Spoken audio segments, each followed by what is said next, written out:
Okay, we're getting close to being able to draw something. We create our buffers and delete our buffers.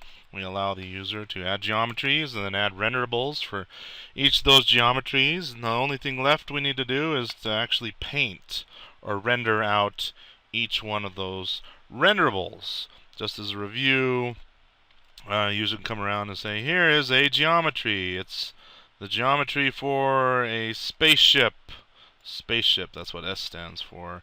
And then I want to render the ship twice, so I'm going to make a renderable and another renderable, each having a different matrix where the geometry for that ship should be rendered. And then we'll come and we'll say, hey, here's the boundary geometry, and we'll only make one renderable for that. But very soon in the graphics section, when we get to the graphics, we'll add a geometry and then add several renderables for a single geometry. So what we need to do in PaintGL is essentially iterate through all the renderables, take their associated geometry data and send it down to OpenGL, and then tell OpenGL to draw it. First order of business before we draw is to say, hey GL, please clear the color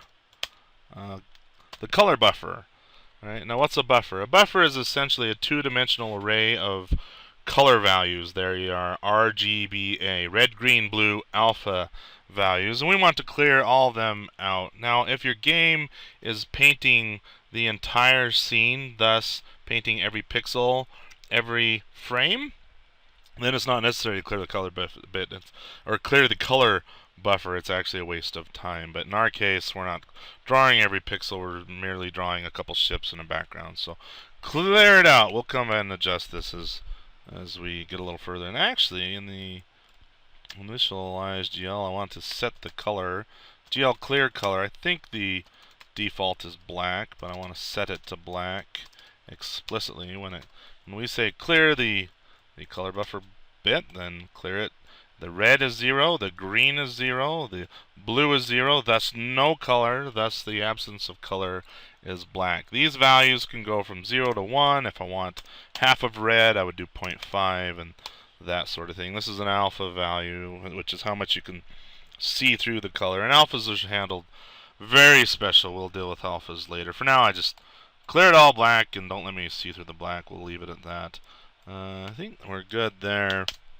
Now, if you remember in the my.gl window.cpp, when we did our drawing, here is the drawing. I hope you have the YouTube video turned up to high definition. When we did the drawing, remember we made a matrix, and then we used that matrix on every single one of the verts for the ship, and we put those in transformed verts, and then we actually sent the transform verts data down to OpenGL. We did not modify the ship position. All too often I see beginning graphics programmers, they will try to modify the original data. We do not want to modify the original ship. The ship will stay centered on the origin. No changes there. Instead, what we will do is execute the matrix on each one of those vertices and then copy it to a new matrix.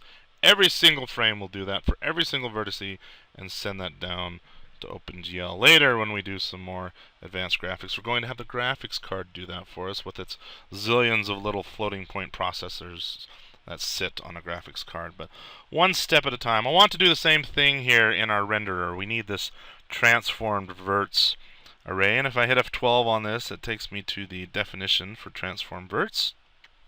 And it looks like we put transform verts out with all this other data, which is just sitting in the compilation unit. Thus, this data is static, and by static I don't mean one instance per object. That's the word static comes from a deep history, and by static I'm meaning this RAM is allocated by the compiler. In the compiler basically sets this RAM aside, or some allocation information for this RAM aside, directly into the executable created by the compiler. And when the program is loaded up, the RAM is allocated into that static space, static meaning compiler created, compile time, and it exists for the entire duration of the program. That's what static really means, is created by the compiler, exists for the entire duration of the program. Well, I don't want to do that in our renderer here. I'm actually going to cheat. Ideally, we'd probably, well, Later I'm going to show you how to not even have a transformed verts. For now we do need a transformed verts. I'm going to cheat and put it directly on the stack by defining it inside of a function instead. We don't need that much RAM. I got to be careful. I don't want to allocate too much RAM on the stack or I might get a stack overflow. And I definitely do not want to do that. So this trick will only last so long, but that's what we're going to do. I'm going to actually, I'll just copy this and paste it right there. And instead of saying num ship verts, we're creating a general renderer. So it's not necessarily a ship, it could be the background or it could be something else. So I'm just going to say max verts. This is actually really probably not ideal way to do it, but I'm trying to keep it simple for now. We'll do some more elegant ways later. Const static, maybe with the right casing. Static const uint max verts. We'll just say 10. For now, every geometry can only have 10 verts, and that should keep this simple. Later, again, we'll do something much more elegant. This is not a very flexible design, nor ideal. So there we go. Our transform verts. Now we need to run through every renderable and transform their verts into transform verts, and then send that data down to OpenGL. So for uint, I get 0. I less than the num renderables, I believe we called it. Num render, why is it not coming up? Oh, because I got one colon in there. Num renderables, there we go. I plus plus, and I'm getting a red squiggly on vector 3D. Did we not include that? Nope. Pound include math vector 3D using math vector 3D. We are inside of a compilation unit, so I do not mind exposing the vector 3D to this entire compilation unit. The compilation unit is not that large. We're going through every single renderable. We need to render each renderable. Const renderable reference R gets renderables sub I. Okay, this is my trick for setting up a temporary reference. It's const, meaning I'm not going to modify anything through this reference.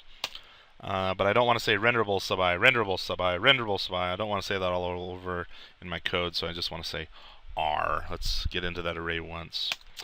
We need to send down the index data. So I'll just say indices here. GL buffer data. That's how we create buffer. That's how we create the actual buffers or send the data down to OpenGL. Right now we're going to send it down to OpenGL. We already created the actual buffer objects by calling buffer data here. So now here is where I want to actually send down the buffer data, our index buffer data. So GL element array buffer. Again, this has to do with binding points. I want to send this data down to the buffer that's bound to the element array buffer binding points. Go review those videos if necessary. The next argument is size. I'm stupid. It's not GL buffer data. GL buffer data allocates the original buffer, and then I want to use sub data to send data down to a sub portion of the buffer. We're not going to use the entire buffer. We could if we wanted to, but essentially sub means I'm sending the data down to a buffer I told you to already allocate, and I told you to allocate it right there. Whew, this can get complicated. Offset, start at the beginning of the buffer. Size is the size of U short times the number of elements in the geometry. Well, how do I get the number of elements in the geometry? It's associated with the renderable. It's this what. Okay, remember the renderables what. What are we rendering here? It's the what. It's a pointer. So what dot not dot. What arrow? Num indices. So each indice is a U short, so I want to copy the size of U short down to the beginning of the buffer that is bound to the GL element array buffer binding point, and here is where we actually pass the data. So I'll say r dot what again? Arrow indices, like so. Whew! That can get complicated. Now why is it crying here? Inaccessible? It's inaccessible. Oh, that's right. Okay, it's inaccessible. So what do we do? Put some getters on this, make it public? What shall we do? I tell you what we're going to do. We're going to end the video. I'm going to think about it, and then we'll come back in the next video and finish this up.